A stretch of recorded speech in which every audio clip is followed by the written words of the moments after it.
Well, how's it going, guys? Welcome into the Guilty as Charged podcast. We just wrapped up Chargers training camp day one, and we have all the updates for you guys. We won't get into everything, but we'll try to cover some of the main points here. Joining me for this is Arjun, who's there with me. Arjun, how are you doing today? Doing great. Glad to be back for the first day of football in a while. Obviously, we have a lot of things to talk about, so excited to jump into it. Yeah, absolutely. And so we're not going to get into everything, of course. I just wanted to give you guys like what were the main takeaways of the day? What do you guys absolutely have to know after today and each day moving forward? We're going to usually, watch the camp, record something for about 10 to 15 minutes to get that to you guys. And then on Wednesday, Saturday, Sunday, we'll have the main show to really break everything down and take your live questions. So the first thing I do want to get out of the way are injury updates. Some of them sort of an injury, some of them just not participating for certain reasons. Daniel Popper just tweeted a certain one. So injury related, we do have Mark Webb, who was a full participant in practice, to my understanding. I know there was some uncertainty about whether he'd be back. He was out there with his helmet, seemed fine. I don't know if that means that he's cleared for contact because obviously they're not hitting yet. But he was out there, and that was good to see. Khalil Mack was reportedly dealing with a foot thing, but Arjun, he was out there just not participating a ton, right? Yeah. The first like 11 on 11 they did like right before warmups. Mac wasn't starting. It was Rumpf. And then he started rotating in a little bit more. And then in the final 11 on 11 they did on the far side, I did see Mac starting with Bosa. But yeah, it does seem like they're going to ease him into the fold. Yeah, absolutely. And obviously, we all expect him to start. There's no question about that. Just making sure he's okay, healthy, and yeah, like you said, ease him into the fold. The notable absence, I guess, sort of, was Derwin James. And Mhm. according to Brandon Staley, through Daniel Popper, he was not missing because of an injury, although he is coming off that shoulder surgery. He was absent because of his contract. And we can speculate on what the details are, and we'll certainly do that on the main show. Now, he was out there to begin with, without his helmet. He was catching passes from either a trainer or a coach. Then when they did this like 7-on-7 sort of warm up without helmets, he was out there as well, starting next to Nasir Mhm. Adderley. Then once they moved to helmets, then he was on the sideline. So Arjun, what did you make of that? What do you think is going to happen here? Are you worried at all? I'm not that worried. I think obviously missing the first week of training camp isn't like the biggest worry in the world. Like if there's a player you have to pick on this team there where it's like you don't really need them to practice, it's Derwin James. I think just based off what I know about contracts, I think at this point they probably have the total, the years, and the APY hammered out. Now it's just about how much money they want to guarantee outside of the signing bonus, or how much money Derwin's going to make in the first 2 or 3 years of his deal. I've been working on some contract stuff with PFF, and a lot of the times you find that if a player signs a 5-year or 4-year deal, usually they get cut before the final year is over. So I think, having some injury guarantees or some guarantees in years 3 and 4 help to mitigate that. But, another note to that, Tom Slusko and Ed McGuire weren't out there today. So you can Mm. maybe think about how they're not out there because they're working on the contract, or obviously, they're very busy people, so they might have other stuff on their plate. But yeah, I'm not too worried about Derwin missing a couple practices, if he's just sitting out, and as long as he's fully healthy, that's all that matters to me. Absolutely. And it did look, again, no pads, no hitting, but it did look like he was healthy. It certainly didn't look like health was the issue at all. Okay, so let's move on to the next thing. Let's just go over some, depth chart updates. I know there's probably more today than there will be the rest of the week. And then maybe when pads come on, then things will really start changing. But was there any depth chart notable thing that either surprised you or stood out to you? What is something that you kind of want to let fans know about? Um, I think the big one is the interior D line. I think you and me had a lot of discussions about that at camp, and just because we couldn't really see who was rotating in and out. But I think, you can fact check me, but when they started in base, it was Joseph Day, Fox, and Tillery. Now they didn't have Austin Johnson out there, and this base means they had those three D linemen and then Bosa and Mac out opposite of them. But when they went to nickel, Tillery and Fox went off, and Austin Johnson came in. So the defense was Bosa, Joseph Day, Johnson, Mack, and then Van Noy and Tranquil. So it was a pretty interesting rotation. Like you would have thought that when they're nickel, it's probably a more obvious passing down situation. So you have Tillery in instead of Johnson. But when they went base, they had the true nose and then the true three techs with Tillery and Fox. Um, After that, I mean, I would say the second rotation consisted of Johnson at the nose, and then Covington and Fehoko opposite of them. Didn't really see Otito, which is interesting. So if you think of like right now, who I would say like the top guys in the rotation, it would go Joseph Day, Tillery, Fox, Johnson. Those four are pretty much locks. And then the final spot comes down to Fehoko, or final two is Fehoko, Otito, Gaziano, who had a pick six off a screen pass today, and like Forrest Merrill, but Forrest didn't really rotate in at all. Yeah, I mean, what an interesting setup with the 3-4 and the base and the nickel. I don't know how that'll play out. Obviously, things will change when pads come on, but that was certainly notable. I know a lot of Chargers fans were worried when I said that Johnson wasn't out there in base 3-4, and you just kind of assumed that he would be, but he wasn't. Why they're going more pass heavy in base, but more run stop, I would assume heavy Yeah, in nickel. I don't know. But hey, who knows? Well, I guess we'll figure it out as it goes. But they were practicing on the far side of the field, so it's very difficult to see these things. So hopefully they practice closer. And then, of course, when they put on pads, we'll really be able to tell.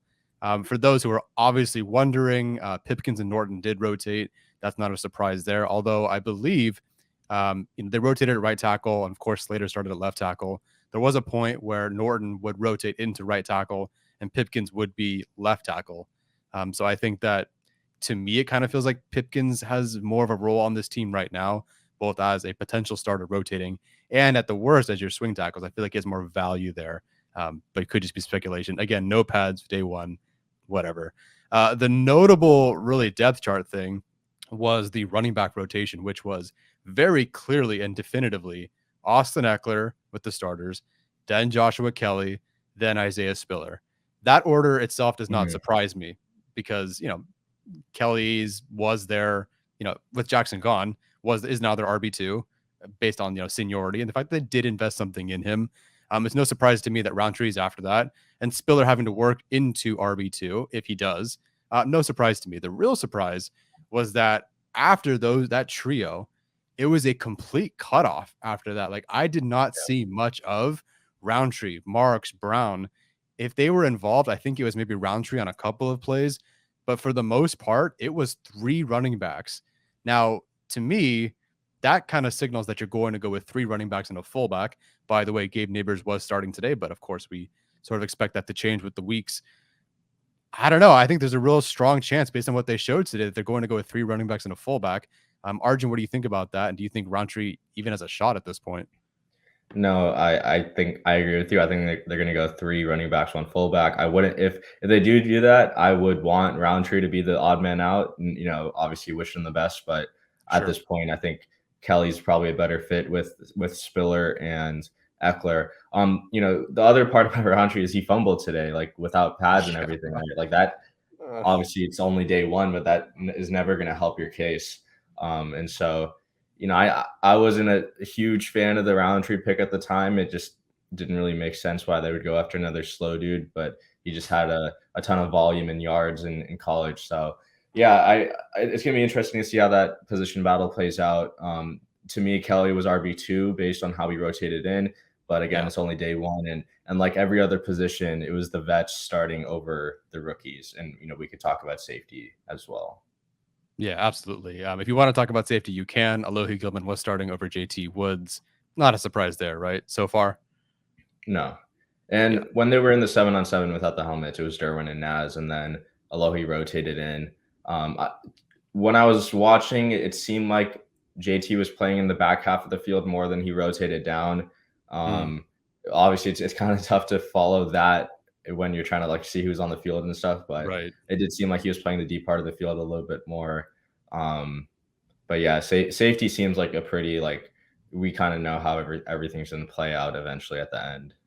Yeah, we'll see where Mark Webb rotates in. Like they did have big plans for him, but he was hurt and he's now Mhm. healthy. But he kind of has to work with a guy who was there, has sort of that seniority with Gilman, and then Woods they drafted way before either of those two guys. So we'll see how he plays in. All right, last one. We've kind of already talked about some of these guys. Any camp stands out, stand outs, whether that's good or bad. Does anybody stand out to you so far? I thought Dean Leonard had a pretty good performance today. I think two pass breakups, one on the one on both sides of the field pretty much. Obviously, it's kind of tough to see everything that goes on. I mean, Herbert looked amazing as always. I mean, he was. I really don't know if he had an incompletion in 11 on 11 or 7 on 7s. But it's really tough to say when they only practiced for like an hour and a half. One bad one is whoever that punter was on that final punt. You know what I'm talking about? Jeez. Like, Yeah. I think that was like a Woo. 30, 20-yard punt or something. To the So, left. don't think anyone did that bad. Didn't really see any like major drops in when they were scrimmaging. But yeah, I think it was a pretty solid first day for everyone. Yeah, absolutely. As far as drops go, maybe one in drills, and I don't really remember many drops after that. We did talk about that Larry Roundtree fumble. I mentioned it on Twitter, like Larry Roundtree fumbled, and someone asked me, "Well, wait, they're not supposed to be in pads. Like, why are they hitting?" I'm like, "No, he just fumbled. Like, he just fumbled. The Yeah. defense recovered it, and that's not going to look good moving forward." Again, I don't even know if he even would have a shot at making the roster at this point, but that is certainly not going to endear you to the coaches. No real way for Kyle Van Noy to stand out because they're not hitting, but Mhm. he was heavily involved. Very difficult to judge what his role is going to be because Murray's not practicing. Mac wasn't fully participating in practicing. So kind of tough to judge, but he was both the starting inside linebacker and then when they rotated some guys out, he was the edge rusher Mhm. opposite Chris Rumpf. So he's got a big role for this team. And he also might DJ my wedding. We'll see how that goes. And then, of course, Joe Gaziano. He probably isn't making the roster, but as Steven pointed out in our last episode, this dude just makes plays. And today, Easton Stick is the king of having his passes tipped at the line. I don't know why or what happens, but today was another tip pass or a screen pass or whatever that was tipped. Gaziano recovered it himself. And of course, true big man fashion, slow all the way to the end zone. But the end zone and the Mhm. sideline, they were very, very hyped for him. Don't know if he makes the team, but plays like that are a great way to make the team if they do. All right, Arjun, any final thoughts before I let you go? Thanks for doing all this, by the way. No, I'm excited to see how this plays out tomorrow. If we get the similar rotations or we get some different rotations, but we'll be back at it tomorrow. So stay tuned for that. Yep, absolutely. We will be there tomorrow. I will be there for most days except for a couple of Thursdays and one Sunday. So there'll always be a short little recap like this after each training camp practice that one of us is at. And then, of course, we'll have our main shows Wednesday, Sunday with a Q&A on Saturday. All right, guys, take care. I hope to see you at training camp. Enjoy the rest of your week. Enjoy the rest of these updates. I'm sorry for all the updates on Twitter. Take care. And as always, what's up, guys?